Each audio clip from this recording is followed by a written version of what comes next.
ఇక గంజాయి స్మగ్లింగ్ చేస్తున్న అంతర్రాష్ట్ర ముఠాను కృష్ణా జిల్లా పోలీసులు పట్టుకున్నారు. వారి నుంచి పెద్ద మొత్తంలో గంజాయి స్వాధీనం చేసుకుని ఒక కారును సీజ్ చేశారు.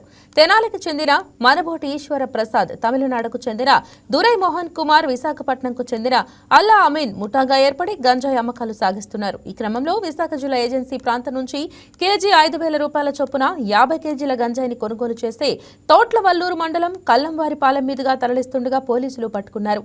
గంజాయి ముఠాను పట్టుకున్న సిబ్బందిని ఎస్పీ విద్యాసాగర్ నాయుడు అభినందించారు.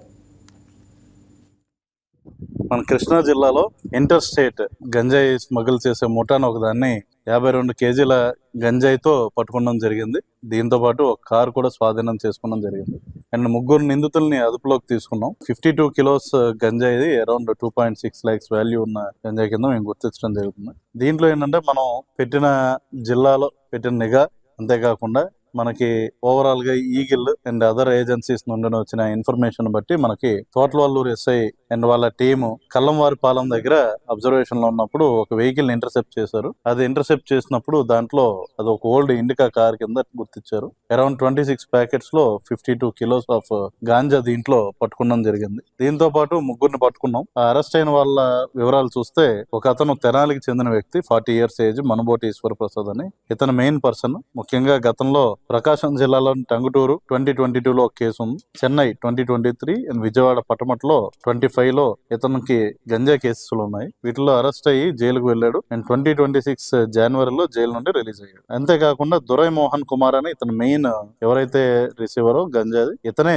ఈ ముఠాతో పాటు ఇది తీసుకెళ్తానికి వచ్చాడు. దిండిగల్లో ఇతను టీ షాప్ నడుపుతా ఉన్నాడు. అండ్ ఆర్థిక ఇబ్బందుల వల్ల గంజాయి విక్రయాలకు అలవాటు పడ్డాడు. ఇతను 2022లో అరౌండ్ 60 కిలోస్ గంజాయితో చెన్నై పోలీసులకు దొరికెళ్లి 2025 జనవరి వరకు కూడా జైల్లో ఉండి రిలీజ్ అయ్యాడు. అంతేకాకుండా వీళ్ళకి ఇచ్చిన వ్యక్తి వచ్చేసి అమీస్ అని చెప్పి విశాఖపట్నం జిల్లా భీమాడుగుల మండలానికి చెందిన అతను. ఏజెన్సీ ఏరియాలో ఒరిస్సా వైపు నుండి ఇతను గంజాయి తెచ్చి వీళ్ళకి అమ్మినట్టు తెలుస్తుంది. వీళ్ళంతా కూడా చెన్నై సెంట్రల్ జైల్లో ఉన్నప్పుడు ఒకరికొకరు పరిచయం అయ్యారు.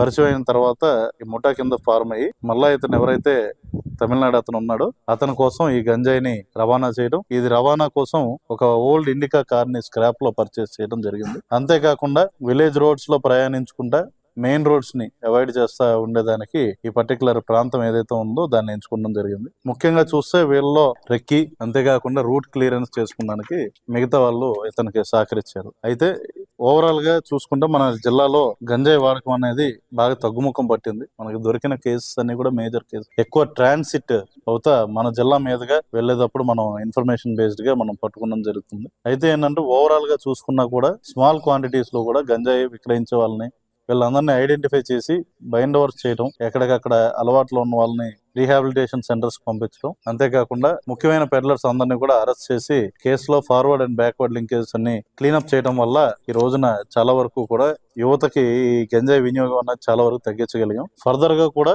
ఏమన్నా మనకి క్రెడిబుల్ ఇన్ఫర్మేషన్ ఉన్నట్లయితే మరిన్ని మంచి ఆపరేషన్స్ కూడా చేస్తాం. ఈ వీడియో మీకు నచ్చినట్లయితే లైక్ చేయండి, షేర్ చేయండి, మా ఛానల్ కి సబ్స్క్రైబ్ చేయండి.